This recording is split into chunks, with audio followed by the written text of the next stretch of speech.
corporations, even though they try to classify them as individuals, which is not possible, but there was an attempt one time to classify corporations as individuals with rights. They want to get rid of all workers. They rather have a worker that doesn't take breaks, doesn't take vacations, doesn't do any of the things that a human does. And that's where they're headed. This is the motivation. And it does it much better than we do. The only thing they don't have yet is creativity. Yeah, I don't know. I mean, the sophistication of some of these systems, I guess creative is subjective because they're doing it in a logical manner versus an imaginative manner. So because they're prompted to respond in a certain way, and so therefore to elicit a particular response, so they can be programmed in such a way that would mimic creativity. Well, I mean, once they have what they call machine learning, where the machine learns from its mistakes and implements that lesson into, their protocol. Yeah. That's going to be, when they get to that point, then you're talking about general intelligence. General intelligence means it's better than a human. You have generative now, they're shooting for general. Yeah. And they're putting trillions and trillions of dollars into it because they're competing with the rest of the world, especially China. It's no joke. And people should get ready, be prepared, have some flexibility, maybe think about medicine. I'm not telling anybody whatsoever to go do this or that. But if I was in my 20s, I would think about, okay, if I can't get in on the tech side, I would rather get that $100 million bonus, though, man. Well, that's salary. Yeah, but we got to think about it. The reason I bring it up is that we as people have to think about, number one, the jobs that are going to go first are the jobs that we do mostly. Yeah, those are your clerical jobs, your mid-level management job, white-collar jobs. Wells Fargo is deploying agents right now that are getting rid of people in money transfer. They're getting rid of people in equities. All those support mechanisms they have in place that support the front office where the money is made, they're moving that to AI because they're a redundant task. They're redundant. They do the same thing every day for 35 years. Right, but the problem is not part of the issue.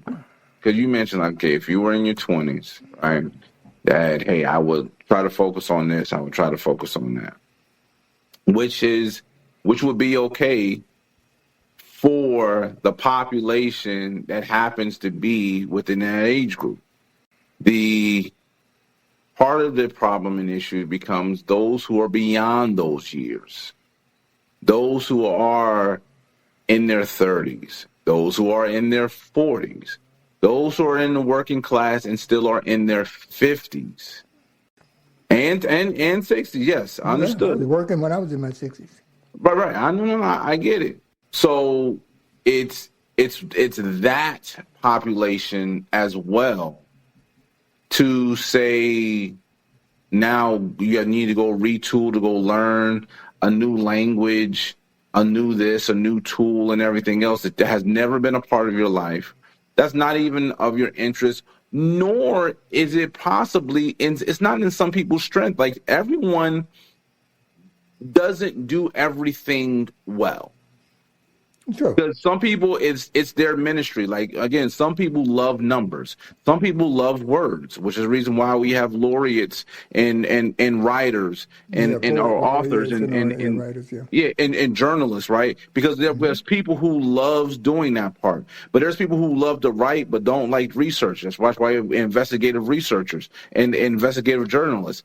So, and there's people who play sports, but not everybody plays every sport well. So the point of me in kind of laying all of that out is that where is the space for people to actually being able to do gainful employment, and gainful meaning that it's that means something to them, gainful that it means that it's also something that is sustainable for them, to mean that they're going to be able to make beyond a living wage. I mean, again, we've all been in spaces where we've been employed and making a lot of money, then unemployed, where you're making no money, and then try to get reemployed and you're making a little bit of money. But is that sustainable? Can someone who is 44 years of age have done whatever they did in their previous career? Would they be able to legitimately pivot and turn and I'm saying on the broad spectrum? I think that, Ernest, I think that you're not giving the human enough credit, because the human the first thing he's always going to do is survive. He has to adapt. Yeah. To survive. This is just another one of those things that you got to adapt. And if you don't adapt, you won't survive. If you adapt, then you're going to survive. Same thing. Throughout history has been that way. You're talking, but here's the thing. I've worked in social services and I've worked in workforce development. Mm-hmm. I've watched the apathy approach, or an apathetic approach to the individuals in their lives, right? Mm-hmm. And some of those things come from a multitude of different experiences, right? Some are traumas from childhood, some are from traumas in their current state in life. Some are just, lack of examples, complacency in mediocrity, and there's a number of different things. And so I had changed what I had said, because yes, could we find a handful of people? And what I mean by a handful is in comparison to the overall population. It's 330 million plus people in this country, right? 200 plus million that are in the working force, right? And then, these are broad numbers. So don't hold me to them, or somebody fact checking me right now talking about it's only 199. But yeah. But 200 million in within a particular working class, and you might have 100,000 people, 200,000. I'll say even 500,000 people, right? That fits within a particular that could make that type of pivot. That could go from working in working in the field, picking watermelons, to becoming an IT CEO within a few years or something like that, or an executive. All right. Ernest, But the thing is that it's not that many. So it's not. There's empirical data to show that while there is a lot that the human spirit can do, and that humans have been proven to overcome certain aspects in their lives, there's data to show that there's a lot of people who aren't, have the capacity to being able to do it. What's the number one law in the jungle, Ernest? Survival. That's Self-preservation. Right. Period. End of story. Full stop. If you don't adapt, you don't survive. That's just life, man. Yeah. Life, the strongest, only the strong survive in life, my friend. I mean, you have a certain, to me, and I guess it's glad that you're in the military and you work with the government, because I worked on Wall Street, and we don't play. They don't play.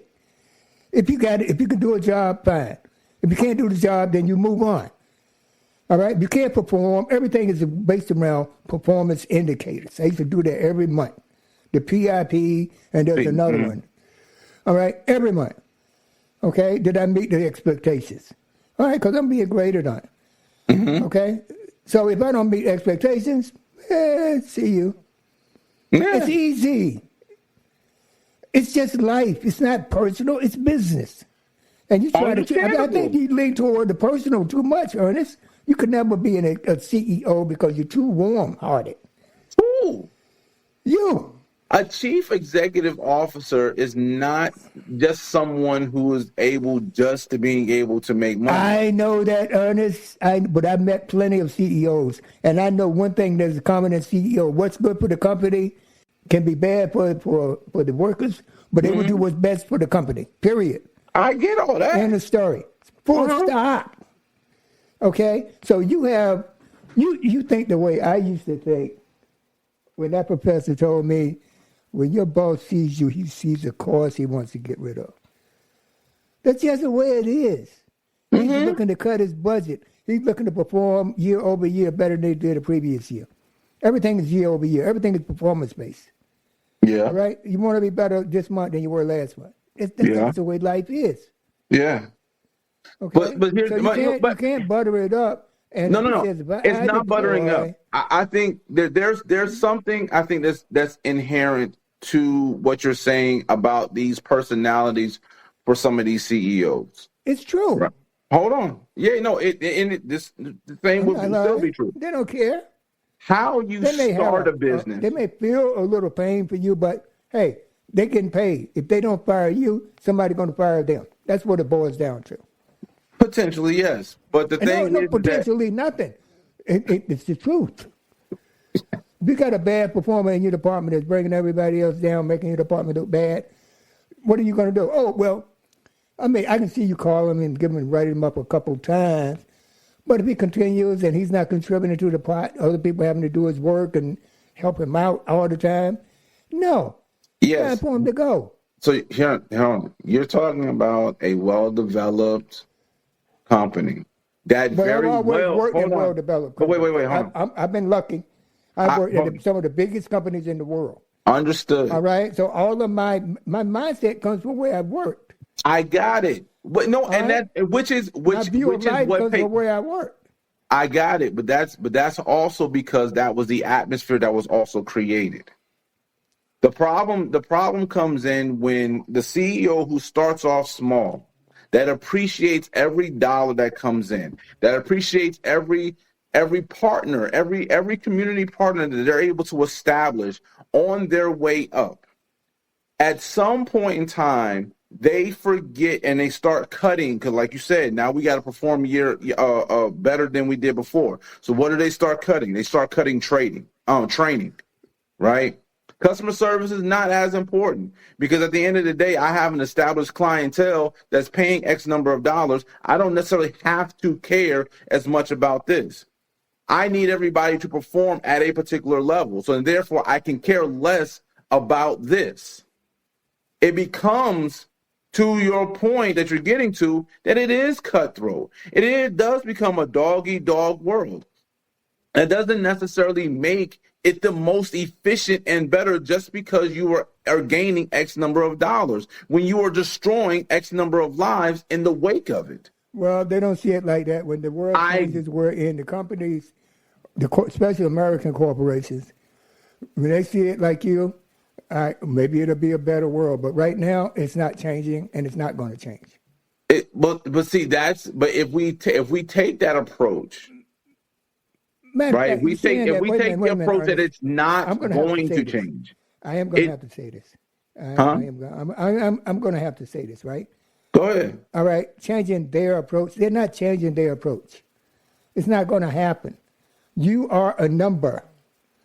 All right? Mm-hmm. In the military, right? They don't know your name. They know your number. Yeah. Okay? They don't care about your name. All right? It's time for number 102555. To go, it's time for you to retire. They say, okay, well, look, we're going to have to force you into retirement. You got a choice. Either you take the what do you call it? Early retirement. Discharge, the early discharge, or and all of this, or you don't. What are you going to do? If they tell you that, what are you going to do, Ernest? Understand what rules and policies that I have. The problem, what ends up happening, and I'm glad that you use this as an example. Most people don't understand what laws, rules, provisions that they actually have at their disposal, or how to utilize it into their favor. Right? So if it is something that is a legal action, then I have a legal recourse to being able to find a pivot towards it. Meaning that if it is beyond my control, then I would have an understanding that it is beyond my control, right? And then I would have to make an informed decision about what it is and how it is that I will be able to move.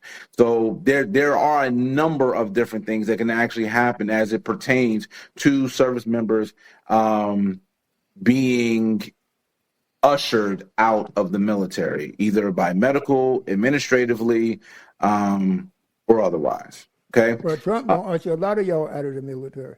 I mean, that is very much possible. And the thing is that what is important is that you, like, let's say, for example, let's say I just receive discharge papers just automatically. No prior knowledge, no one contacted me, nothing. And I just received them. Then I still have a way of being able to then go back and reverse that decision that was made. I may have to go to court. I may have to go to the Supreme Court. I may have to fight it.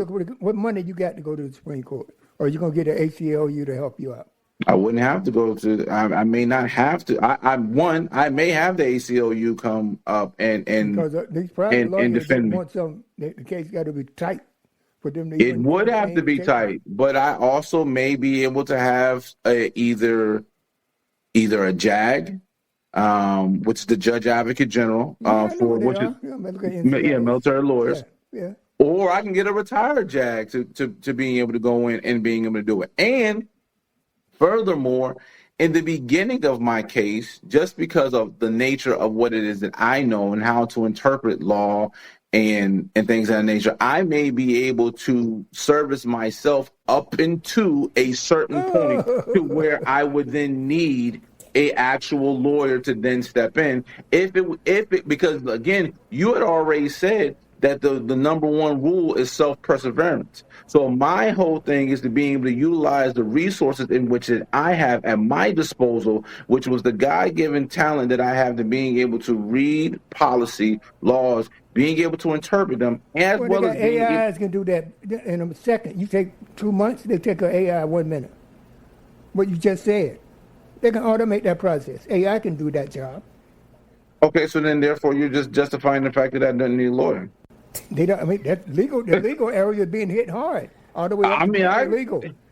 All right. So I'm just saying that. I mean, it is. No, but it is and it isn't, because the thing is that you still need to know procedurally how things need to be done within a courtroom.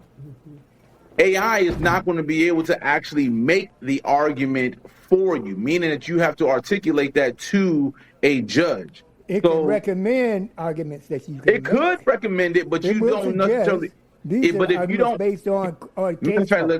Matt, don't forget everything that man has ever written down in AI. Everything. But here's the thing. Everything. But here's the thing, though. Let's just use something that we're all familiar with: Robert's Rule of Order. Okay.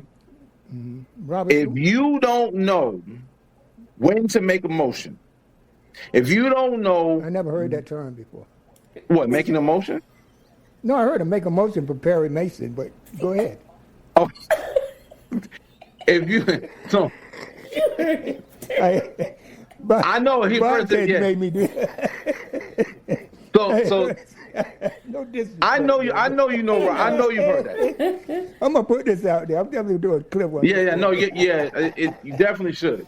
However, if utilizing Robert's Rule of Order inside of just your everyday meeting, boardroom meeting, church meeting, whatever the case may be, where minutes are being taken, and you don't know when to make a motion, you don't know if the motion needs to be seconded, you don't know whether or not if you've established a quorum, if you do not know the rules, AI can make all the suggestions that it wants to make, but if you don't know when to speak up, you will be silenced, because those of everyone else that's in that room would then know what the rules are and sit there and say, well, you've made a motion, but the motion did not get seconded, and therefore the motion fails, and then they'll move on.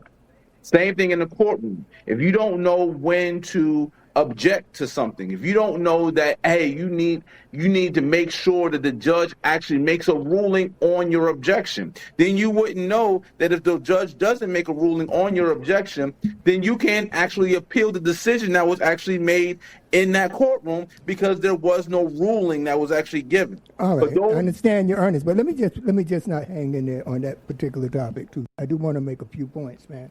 Oh, that was heavy. Thank you, Ernest. You're the man.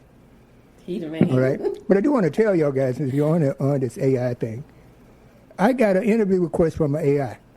Wants to interview me for, it was, what was it? CIO, Chief Information Officer job. All right, because I read that AIs are doing the initial interviews now. When you do the first interview, you be talking to an AI. You won't be talking to a human.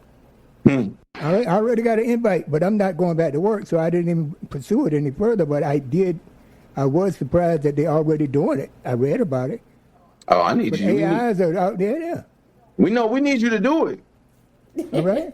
So you can give us the feedback. You got to go through it. You got to go through that. No, man, I don't know. Maybe next one I get, I'll do it. Yeah, just go through it. It came through LinkedIn. It came through LinkedIn, but they sent me an email. It was the email I got. Yeah, just accept it next time. Yeah, so you can actually see what it is. I don't know. But anyway, we got Miss Bridget Stokes just joined us. Hello. I miss you guys. Yeah. You know we miss you. This technology is messing me up. And I'm not an AI person anyway, so I just want to know.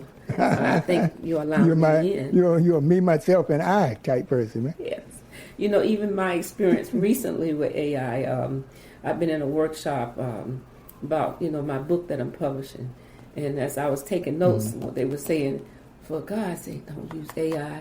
Don't send let AI do your editing in your own personal manuscripts, because of how the publishers like to see the originality of the writer, right? So, which in my opinion, I like my own. I want to say it natural. I want people to feel that natural feeling of words, as opposed to letting AI tell them how I'm feeling, because they don't know how I'm feeling. I'm human, and they're mechanics. So, I'm just saying, I'm not an AI person. Maybe that's why it's dragging me. I'm dragging Ernest, to even learn how to use AI. But our CEO over there, Mr. Walter Lathan Sr., he likes to use it. I got no choice. So I agree with you. I'm waiting. We want you to go ahead and do your thing so we can, learn about it. All right, I'll do that because I got no choice.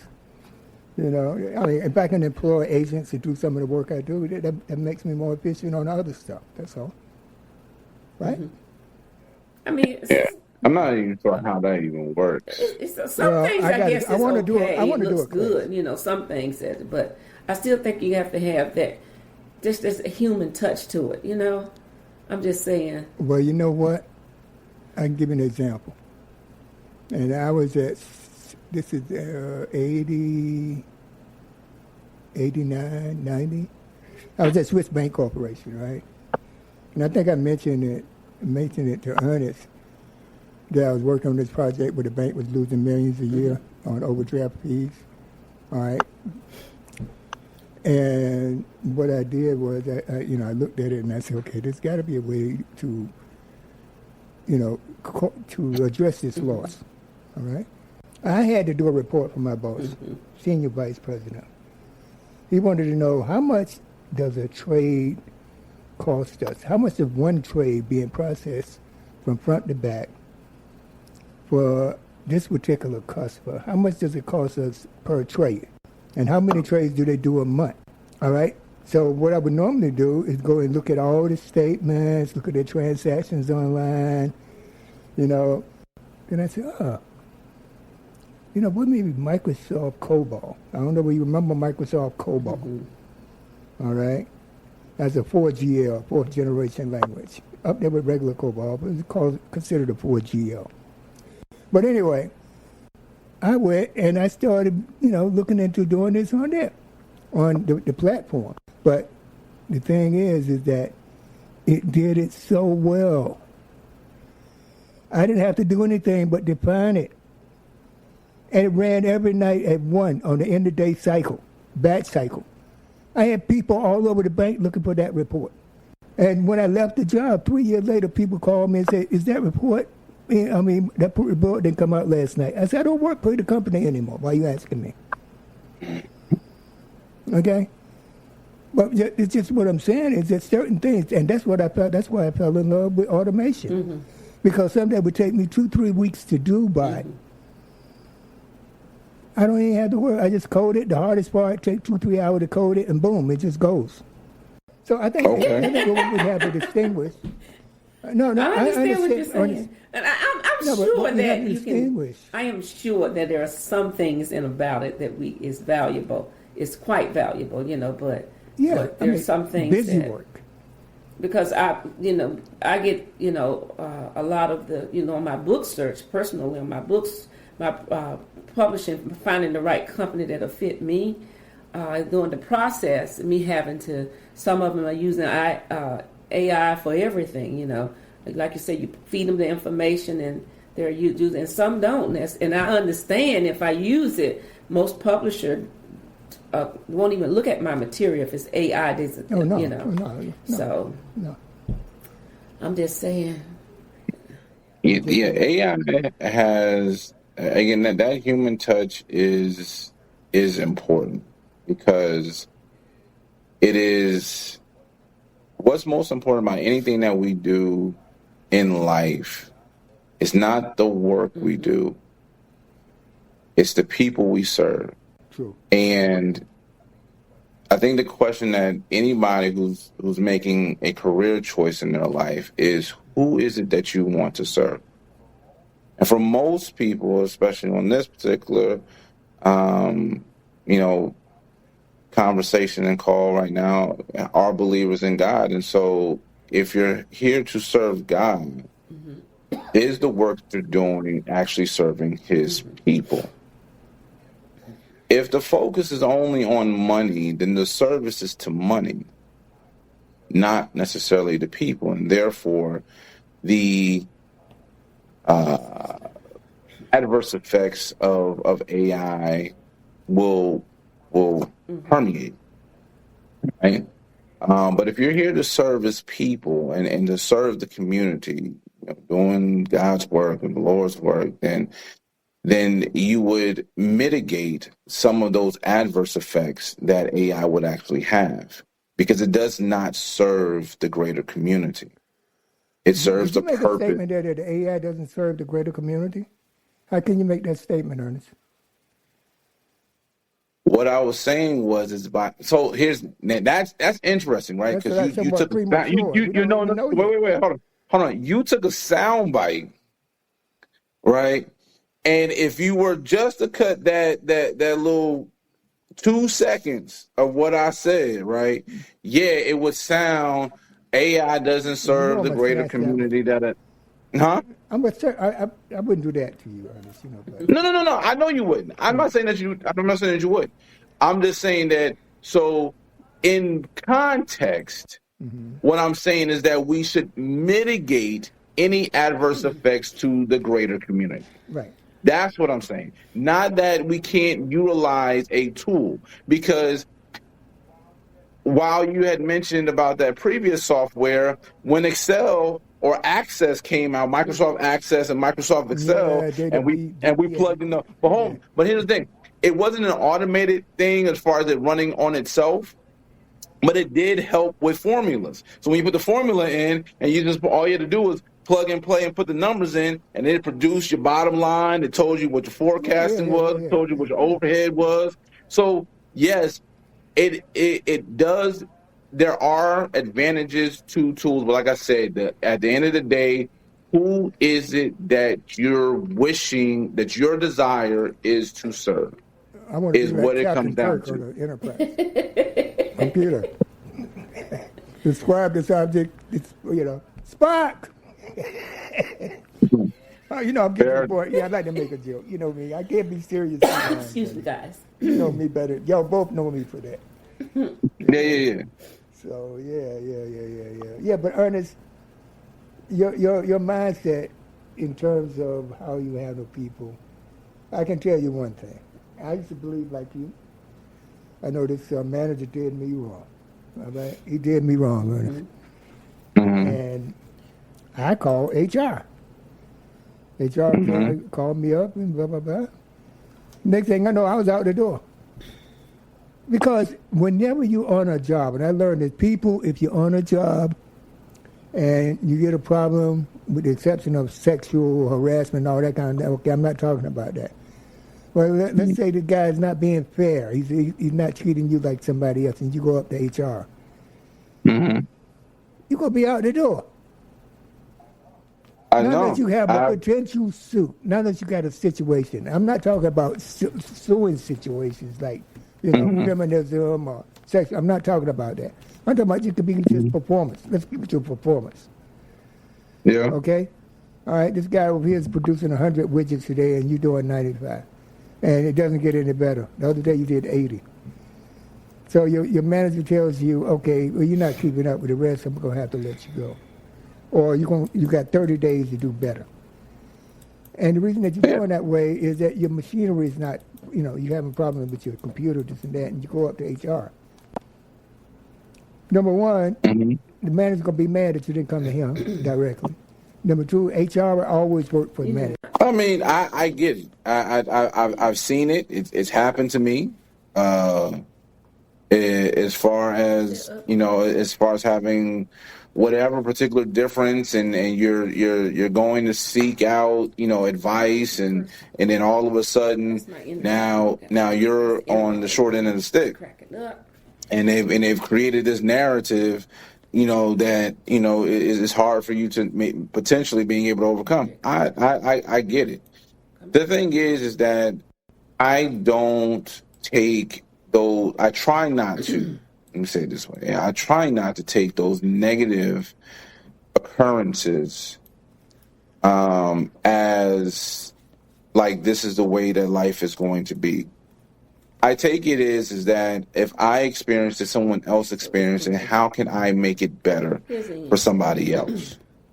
I take those negative occurrences that if I did not experience it, then I would not have the empathy necessary to make sure that it doesn't happen to somebody else.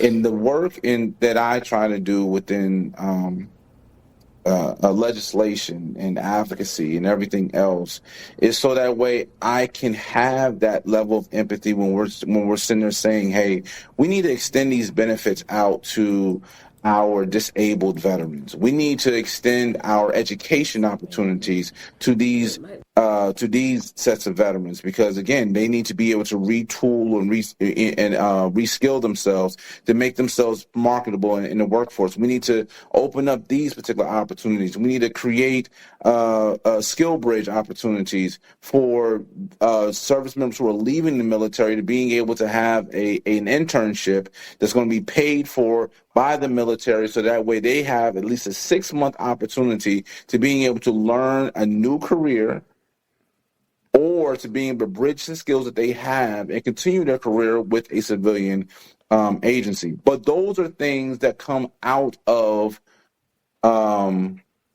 either one, other people's experiences, and or your own. And so when I experience things negatively, I take it as an opportunity.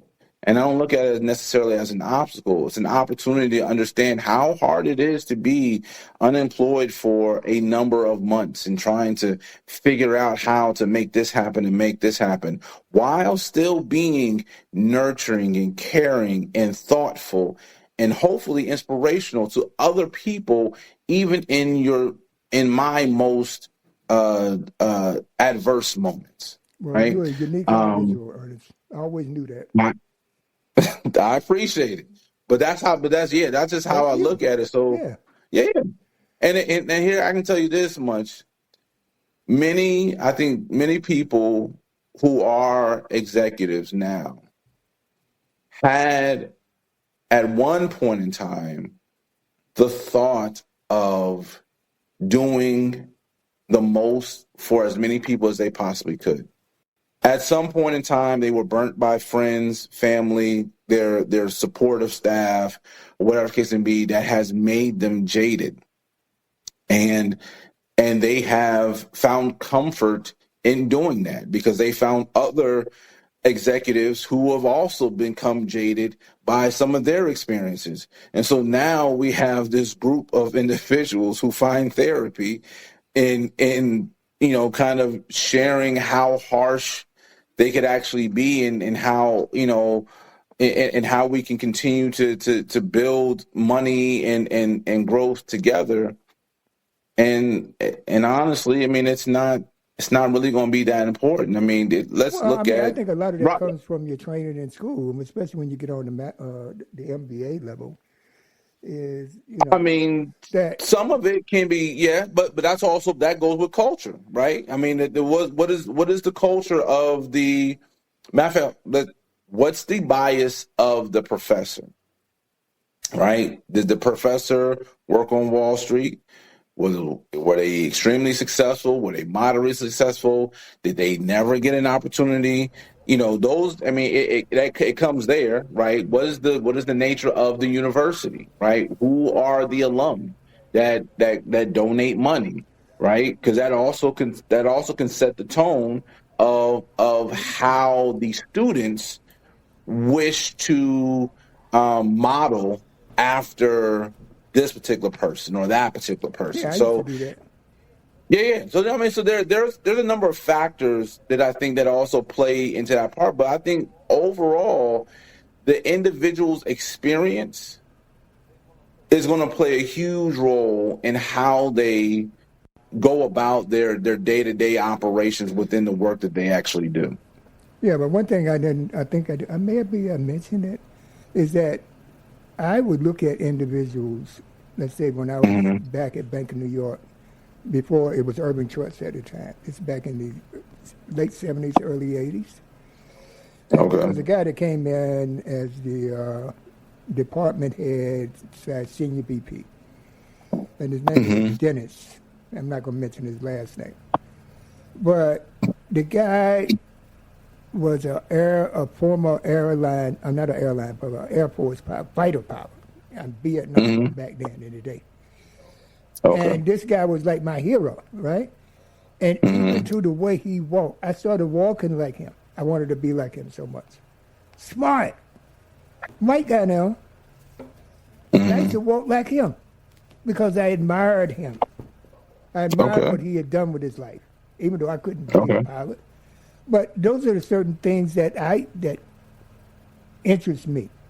A person that can be so powerful. But the thing is, if I look back at it now in its purest form, okay, he was considered much better than me. There's no way I could have gotten this job. No way I could have flown a plane. But yet and still, he was my hero.